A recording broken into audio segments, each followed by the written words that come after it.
Thank you all so much for being here. Thank you for your time. Thank you for your patience. This is such a powerful panel. The bios that were read was very well summarized, because if they should actually read the entire bio, I'm not sure how many of us remain here, because we will just go home and be thinking about our lives. Like, what am I doing with my life? All right, so today we're talking about turning creativity into currency and business models for creatives.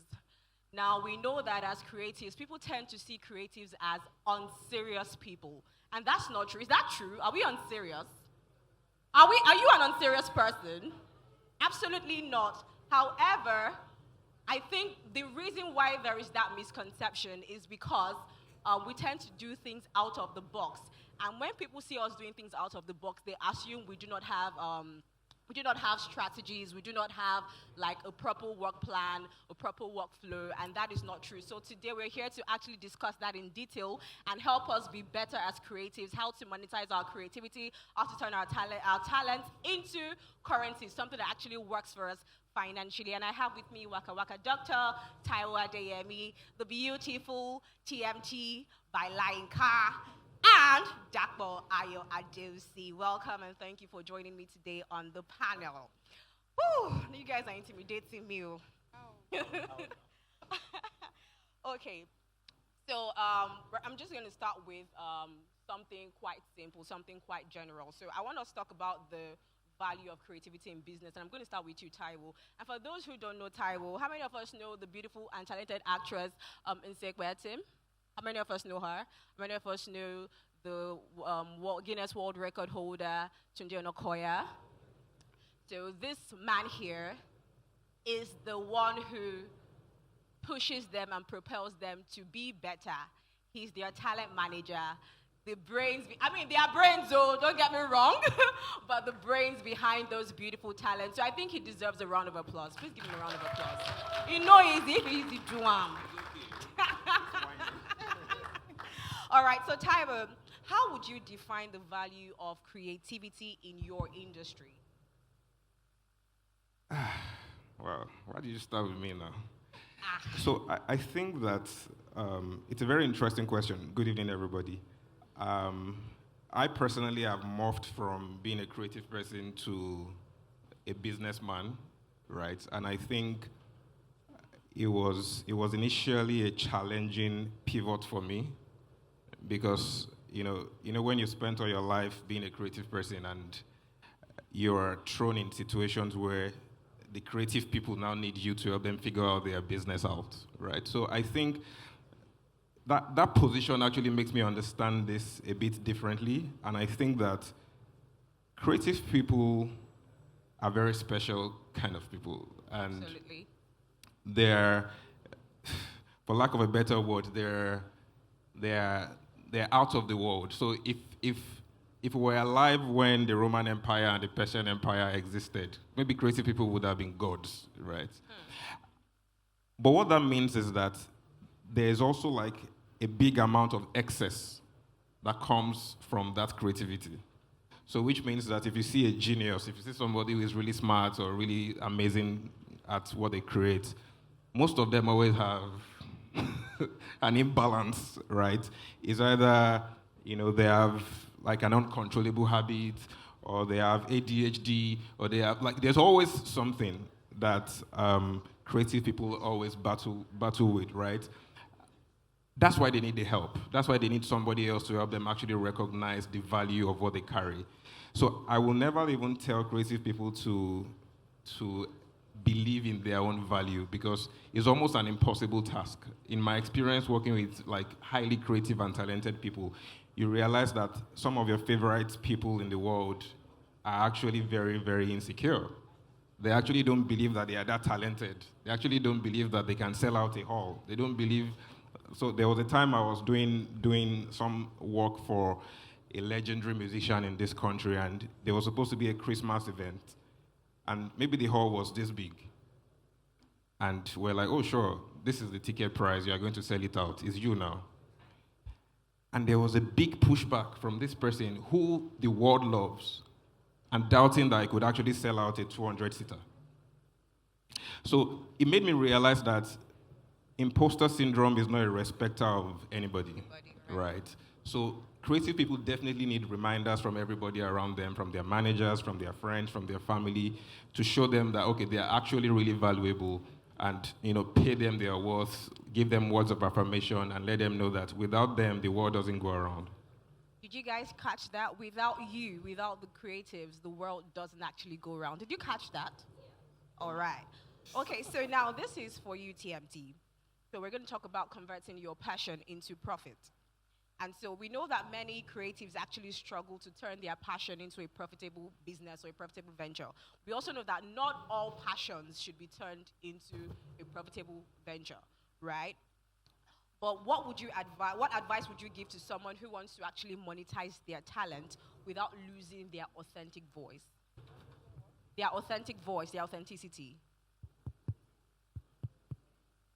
Hi everyone. Good evening. Okay, so Media, sorry, Me media. as a Can we makeup have some artist. volume on the podium, please? so I'm going to respond to this question as a makeup artist. Do you understand? Yes. Hi everyone. Okay, Hi. better. So I'm going to respond to that question as a makeup artist. Ask again. Okay. Many creatives struggle to turn their passion or their talent into a profitable business. How would you advise? What advice would you give to someone who wants to monetize their talent without losing their authentic voice? Okay, so advice to give to a makeup artist, an upcoming makeup artist, or somebody that is just starting a business or his business as a makeup artist. I'm going to use myself as an example. As Pastor Laju said, that be able to tell your own story. So I'm going to use my own story as an example, so we learn from it as somebody that is coming up as a makeup artist. Me, myself, when I started, I tried to stay true to my niche. Do you get it? So I have a particular niche, and I stay true, and I stay focused. I don't really follow the trend. So what I do with the trend is that I pick what I want and I add it to my niche. So, for example, there was a particular time that this eyebrow was trendy, like a snaky scorpio brow. So many people jumped at it. So I don't jump at new trend like that. I just pick whatever makes sense there. Because my own kind of makeup, my own niche is very clean, very subtle, glam. And that is what I've been doing from beginning even up till now, and it's really working for me. So new trends keeps coming out. I won't just drop what I have and jump on the new trend. Do you understand? So to stay, As to be your authentic self. to be your authentic self, stay to what you know. Stay to keep preaching. Like it's like this is what I do. This is the way I'm doing my thing. Do you understand? This is me. With time, people will love what you're doing. They will be like, there are some people that like you force yourself on the audience that this is what I do, and do it very well. Consistency. Do you understand? Be yourself. Don't jump from, okay, this is how they are doing it now. I'm jumping. I don't know if you guys are getting me. I'm jumping to the next thing. No. Keep doing what you are doing. Just pick one or two things from the new trend. Add it to what you are doing. So that is you being yourself.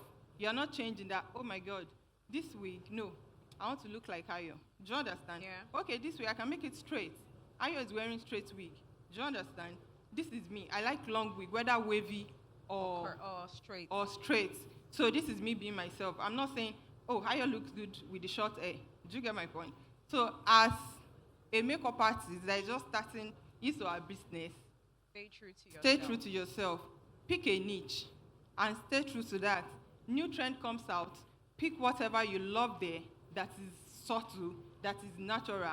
Add it to it. Don't just say, oh no, I do Amanda's makeup. I've been doing Amanda's makeup for years. I don't change her face. Do you understand? If I'm not staying true to what Amanda just tried me once, twice, and that was it. Look at Exhibit A. Do you understand? So even Amanda will be like, I told Amanda once, I said, Amanda, do you know, like, if I keep changing hand or my makeup game has changed, you would have moved to the next person. So even she should be like, thank you for helping us. So you're not making us look like the way we used to do makeup 5, 10 years ago. Do you understand? Yeah. So I think, am I able to answer your Yes, question? you did. Okay. I think the summary of what TMT just said is stay true to yourself. It's okay to improve and develop yourself, Very okay but to do not improve. try to imitate other people No. because at the end of the day, your journey is your journey and your talent is It's your your talent. talent. Right. All right. Thank So this one is for Waka Waka Doctor. I like that name. Why Waka Waka Doctor? This is just by the way. Well, Waka Waka Doctor, it's simple, yeah? Waka Waka is an informal term that, describes someone who is always on the move, always traveling, never sitting down at one place. And that's why you heard when I was introduced, I've been to 78 countries. Hope to see everything. I don't know how long that would take. And doctor is obvious reasons. I'm a medical doctor. I've been a doctor since 2011. I have practiced medicine in 5 different countries. But, social media part of me, people don't see that side. A lot of people only see the guy who dances. And, that's why social media is social media. You never want to see your real self. Anyway, I don't like to put my real self out there. So that's why it's Waka Waka Doctor. So Waka Waka Doctor. Simple. Okay. Yeah. Okay, but your actual question now. So what are some revenue streams or monetization models that you recommend for creatives to explore beyond the traditional methods? Well, I mean, there are several ways, and your question is very timely because I have only suddenly realized over a short period of time that maybe it's time to actually start monetizing what I do on social media. I've been Waka Waka Doctor for 4+ years. It's going to be 5 years, December 19. And everything I've done, has been largely free. Yeah. And you find that there are various methods and various ways for which you can monetize what you do on social media. Don't let all these people, fool you. They make money. They make loads and loads of money from social media, and I'm just beginning to realize that. And there are various, streams you can use or methodology you can employ to make money from working with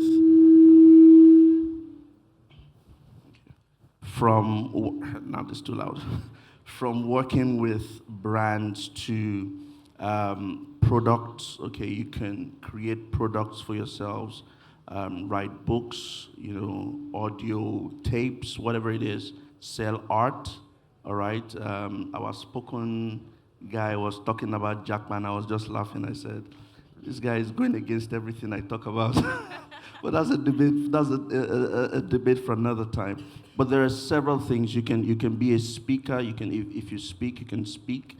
There are various models you can employ that would be a great source of income for you. All right, thank you so much. I hope you guys caught everything he said. I mean, we're talking about money here, so no be one road they lead inside markets. I'm sorry, I'm such a posh girl. I don't do all of that. All right, so Dapo, this question is for you. You are more in the music space, and you've worked with big artists, major artists like Ashake and Rema and all of that. So you've definitely seen their highs and lows, and even before them, you've worked with major people, and you've seen the ugly parts that the world really does not see, right? So, but then again, I want to talk about, because I think earlier we talked about IP and copywriting and stuff.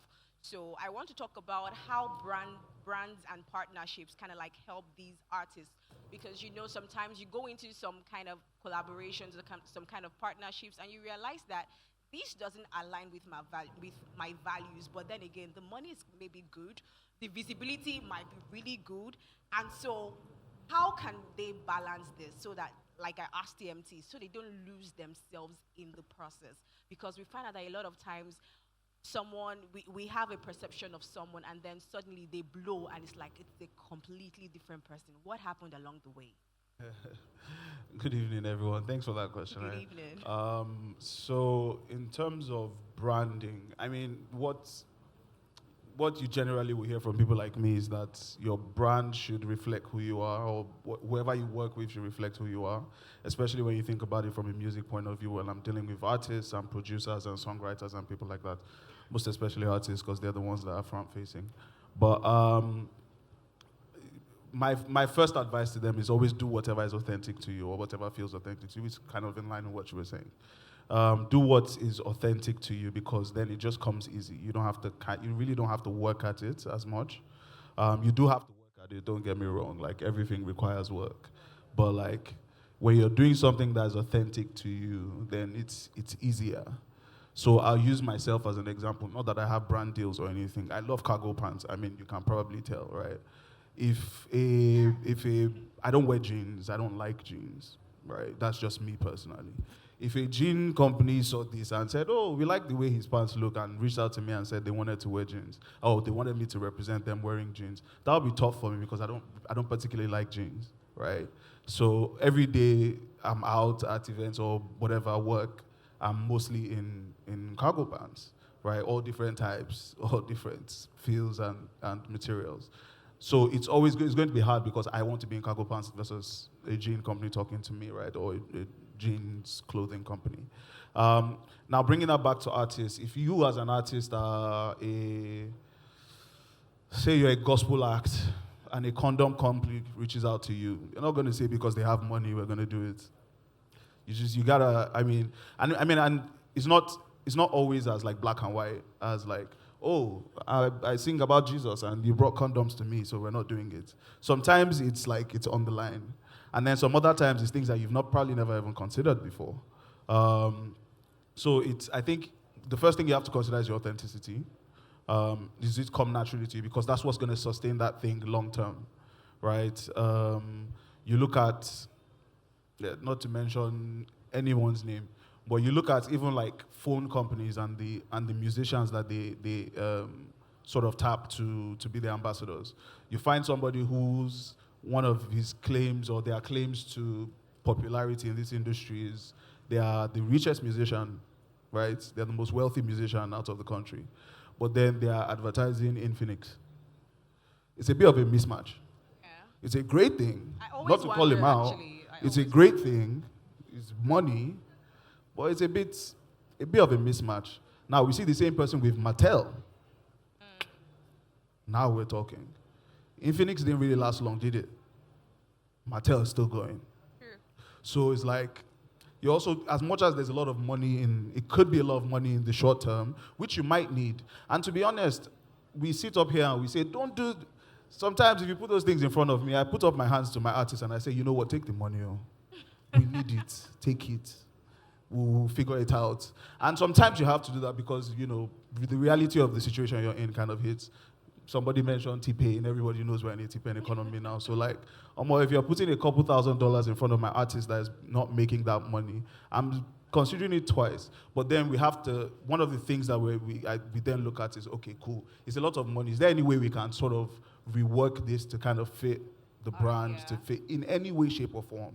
Is there any way we can do this? And sometimes you have brand, people who you can talk to and say, let's sort of repackage this way so that it works perfectly. Because the other thing I usually tell artists and creatives in general that are front-facing, is that if you're not doing something that's authentic to you, the audience will find you out eventually. And that's going to be a problem. And that's not to say you can't like change and you can't evolve and stuff, but as much as you can stick to your authenticity, I think in the long term it's much better for you even financially. But then, it really depends on the situation. Thank you so much. That was quite insightful. So Tyrone, back to you. And this time I want us to talk about managing the risks of scaling as a talent, right? So, talent management often requires a balance between artist development and business growth. Am I correct? All right. So this time I actually want you to, bring it home, personalize it. So I want you to talk about a time that you had to make a difficult business decision that impacted your artist or like your talent's career, not necessarily an artist, and how you actually handled it.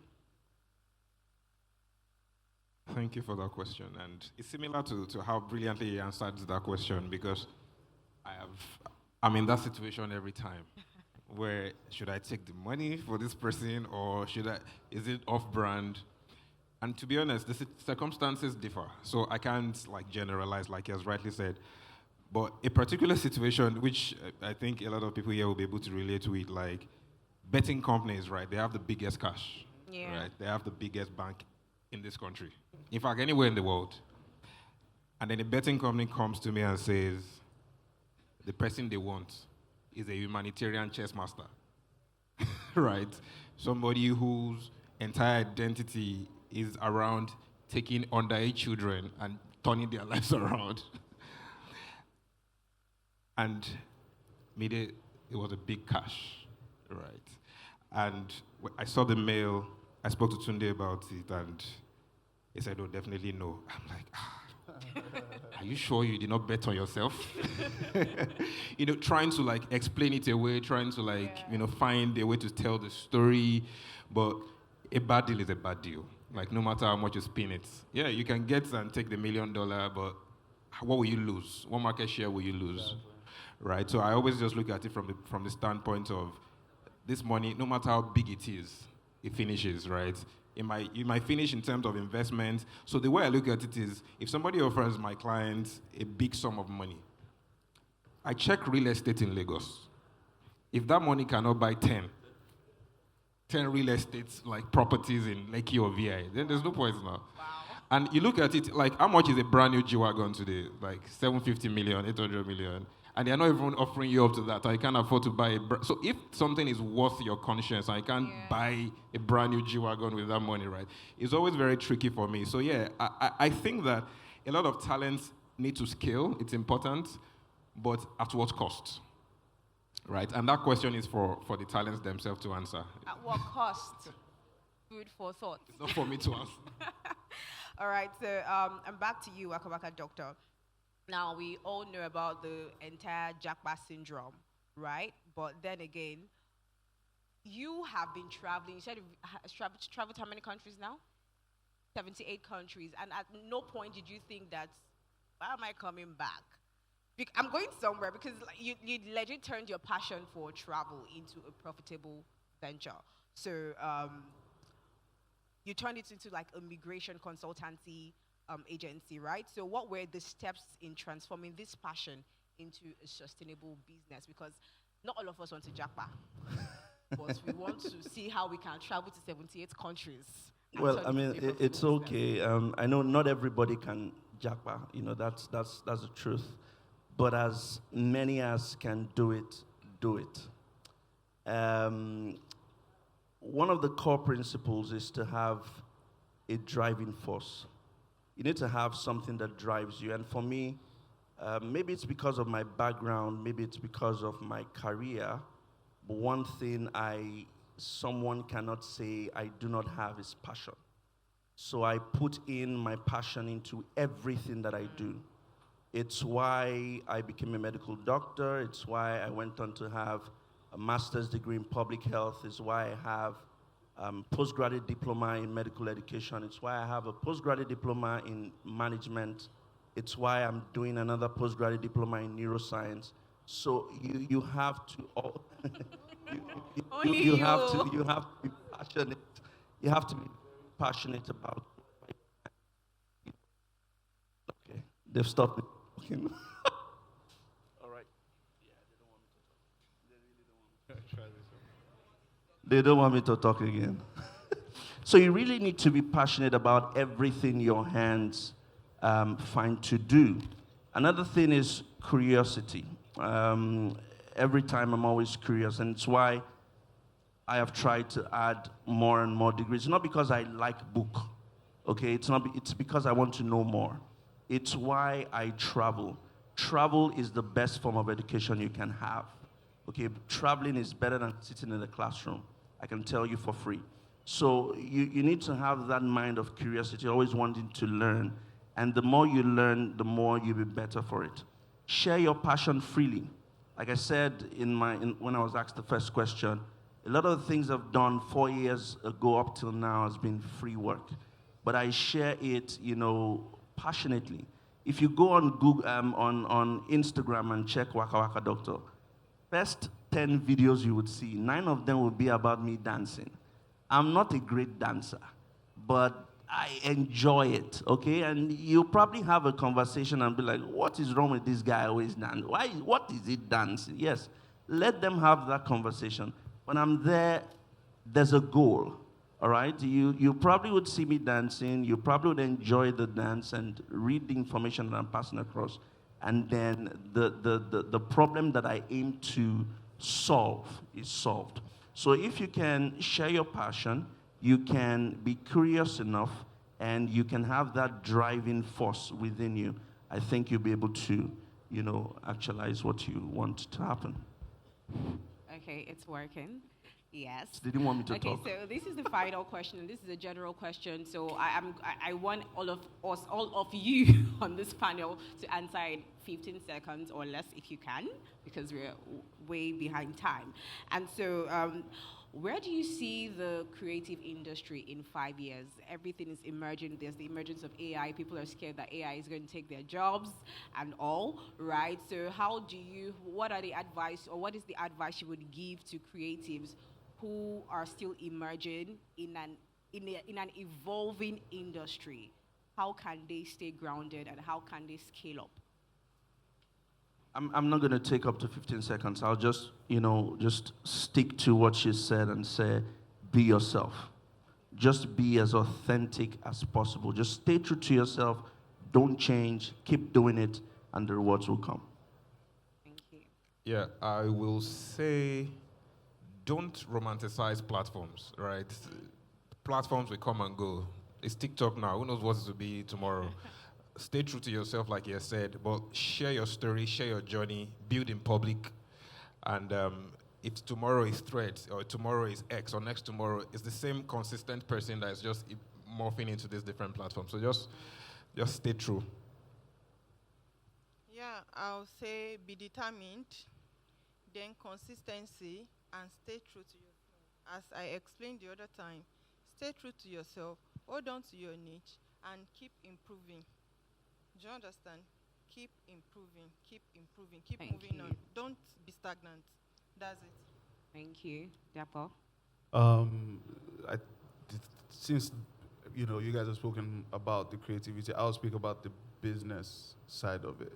Making money is just make sure you have your business right. I'm not sure if it was the last panel or the panel before where they were talking about intellectual property and somebody mentioned a lawyer.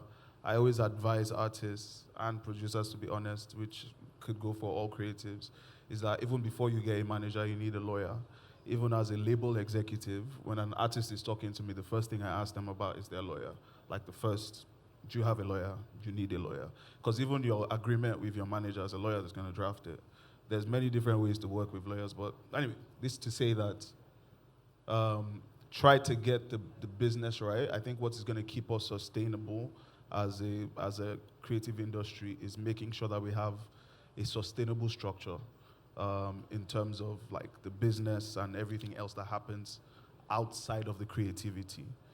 So try to have that right. It can seem like a huge thing. Literally, it's just one step after the other. You find a lawyer handles all those things. You find a manager handles a bunch of other things. So it's just one step at a time. So just try to have your business right from the beginning, and a structure, even if within yourself, because remember that you yourself as a creative, you're a product. So try to have the business structure within yourself right, so that no matter where the industry goes, like he was saying, today's TikTok, tomorrow it could be X, whatever, you have all of that correct. With AI, you're protected. AI is something new that I don't think we've seen before. So you're protected with your business and your structure. Whatever it is they come up with tomorrow and say, this is how we're moving, you sort of can evolve into that. All right, thank you so much. Please give this panel a round of applause. I think we did excellently well in addressing this particular topic. So we have time for just one question. One question. All right.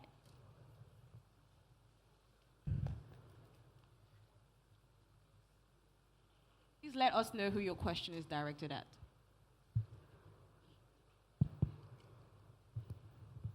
Hi, good evening. Good evening. So my question is for Taiwo. All right. So I'm a very big fan of the ecosystem that is the American creative industry. I remember last year when I was watching the college football playoffs, we saw this particular rapper that's in Fast and Furious. I can't remember, but he performed there. Someone that hasn't performed in a very, very long time. We saw Pharrell, a musician, being the creative director of LV, and also his recent collaboration with Lego for the movie, right? So we see different players of different industries, collaborating with various other sub-industries. And I want to bring it back to Nigeria. What do you think is wrong with the creative industry in Nigeria? We've had conversations so many times about this. Is it from the government not creating an enabling system, or is it that the creatives aren't passionate enough? Because sometimes people say that creatives are not going out of their way to really be masters of their craft. Or I don't know, because it just seems like there's a disconnect in our ecosystem sometimes where we can't see worthwhile collaborations and even profitable collaborations between different players. All right, thank you so much. Nice to see you again. I think that we're a reflection of the industry. The industry does not exist in a silo. It's individuals that make up the industry. So the question, I'm going to ask you that question back, like, what's wrong with us as a people, as Nigerians? Because we're one of the most talented group of people in the world. Like, I don't have any doubt about that. But I don't think industries can thrive without the government, personally. Hollywood that you talk about, do you know about the Hollywood Chamber of Commerce that basically curates the Walk of Fame that everybody goes to when they're in LA? That Walk of Fame is a government project.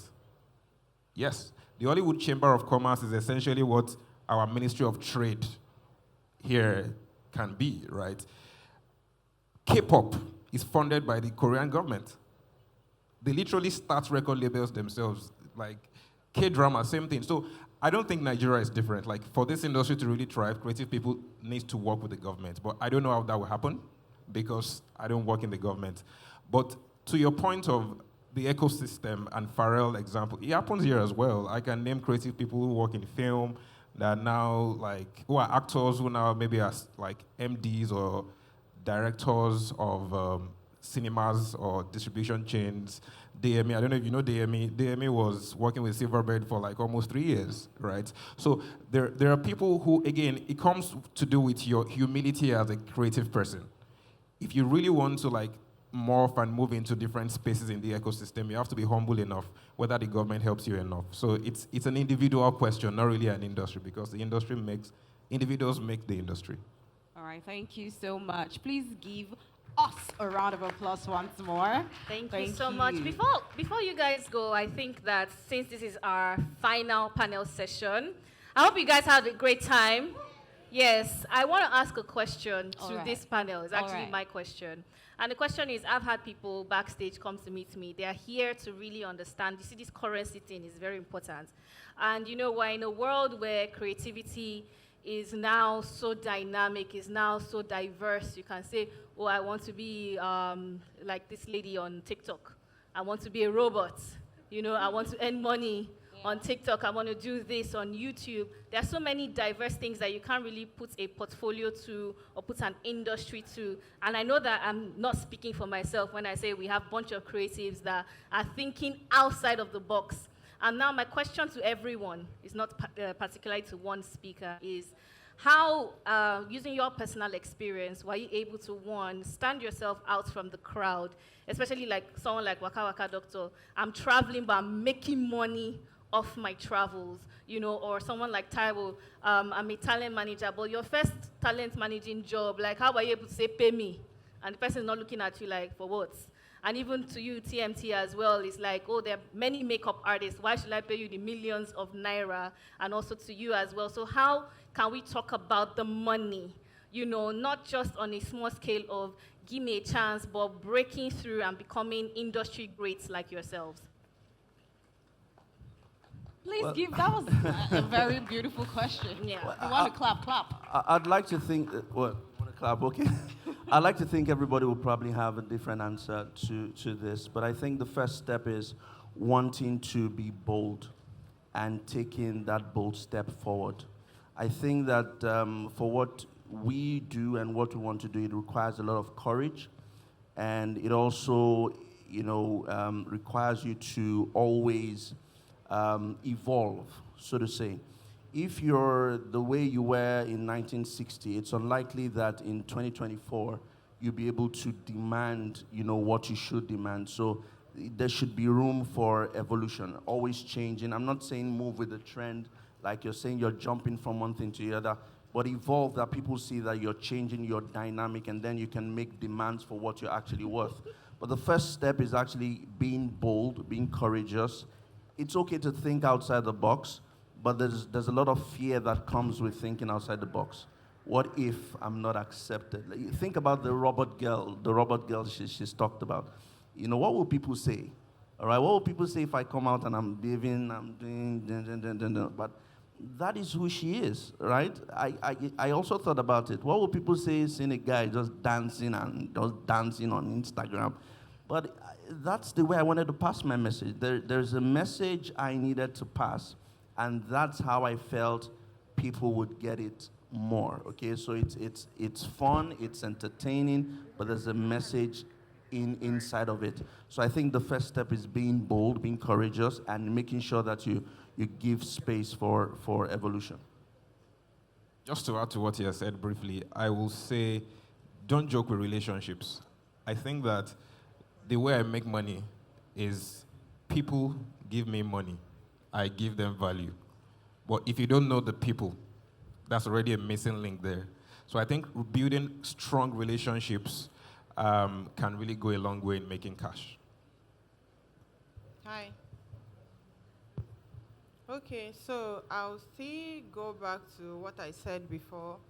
Me as a makeup artist, it's easy for me to answer this question from my own perspective, from me being a makeup artist. So I'll explain. Breaking into the industry, like, should I say limelight? Okay, as a makeup artist, if that makes sense. I leveraged on relationship. I've always had good relationship with people, and I don't look down at people. Do you understand? Like, I have some of my people that are known, they have good audience. So this is a hint for we as a creative. So I have some friends in the entertainment industry that they have good audience. So I do makeup for them. I give them discounts. So this is collaboration. Right. So at a discounted rate, and what they charge people for on their own platform, social media platform, they don't charge me for it, because I am a good friend of them. So that really helped me. Amanda keeps shouting TMT. Do you understand? Another person keeps shouting TMT. So before you know it, so many people are getting to know about TMT. And me too, I am doing well. I am giving my best. So as they are shouting TMT, I need to make them proud. Their audience that are coming to me, I need to give, like, it has to worth it. Yes. Do you understand? A good value. So they are not like, your TMT that you are shouting, when we got to trash. So I spend money on products. Studio, when they come, it has to worth it.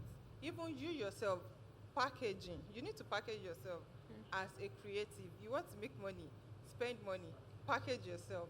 So, so now, talking about packaging, we don't have time. I would have explained more. I would have elaborated more on this.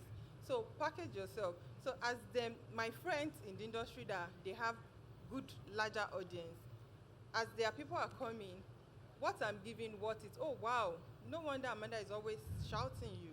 No wonder this person, I got to know about you through Amanda's page. It's worth it. Then I put out my charge, and they pay because it's worth it. So do you understand? I give good value for your money. So they are like, oh, money well spent. Do you get my point? Even with the way the economy is going up, which we're increasing our rate, and no one is complaining because they are getting value for their money. Do you get my point? So that is the way I've stayed where I am today. That is the way I've grew in the industry. It has helped me. So if you are a creative, or you are thinking about, you want to turn you being a creator to currency, package, be determined, consistency, and evolved. Yeah. It's very, very important. Pick whatever you want from the trend, add it, emphasis on that. It will help you. Don't jump from one. No, this is what they are doing now. Jumping. No. Stay true to yourself and stay focused. Thank you. Thank you. All right, Japo, in very sorry. Yeah, very brief. quickly. I already spoke about structure. I think your question was about how you start to make money, how you like ask for it, right? I already spoke about structure. I think that's important for scale. And when I say structure, I'm not talking like have 15 people working for you. One person that does the important things at that moment is enough. So priority and prioritize. But just in addition to what they're saying, I think it's audacity, to be honest. You know, and I'm speaking from personal experience. Like, I even till now have a problem with accepting the worth that for lack of a better way, that I project. So even sometimes when people ask me for, and I'm just like, oh yeah, I'll do that. I was like, and they always, what I'm trying to say is, because I have a hard time taking that, I don't even know what I should ask for. Not that I don't know, but like, I have a hard time asking for that. So having the audacity to just be like, this is what I'm charging, because at the end of the day, closed mouths don't get fed. Do you know what I mean? So if you ask for it, what's the worst that'll happen? They'll say no. You don't die. If it's a serious person on the other side, they'll negotiate, right? So ask for it. You know, I have artists who are starting out today that specifically, there's an artist I'm talking to and his team, or her team, that started out this year. Brilliant artist. I think the person is amazing. I think in a few years, you guys will hear of this person and it's be unbelievable. But as of this year, talking to them and they're asking, I said, okay, what would work for you? And they said $1 million. And I'm looking at them like, yo, I mean, sorry to curse, but like, you're freaking crazy. Like, how can you ask me for $1 million? But then a week later, I was having a conversation with my friend. I was like, can you imagine this fucking person said they need $1 million? And I thought about it and I was like, what if I had $1 million to give them? I would have given them $1 million fucking dollars. And the only reason was because they asked. Right? So now I go back to them and say, I can't give you $1 million. I can give you maybe 10,000 or 5,000 or $100 or whatever. But at the end of the day, they asked, right? And then it's on me to come back to them because I'm serious and I want to work with them and I want to partner with them to say, I can't afford that, right? So I think having that audacity to just actually ask, it can, and that audacity to ask, it can be very tricky because you spoke about imposter syndrome.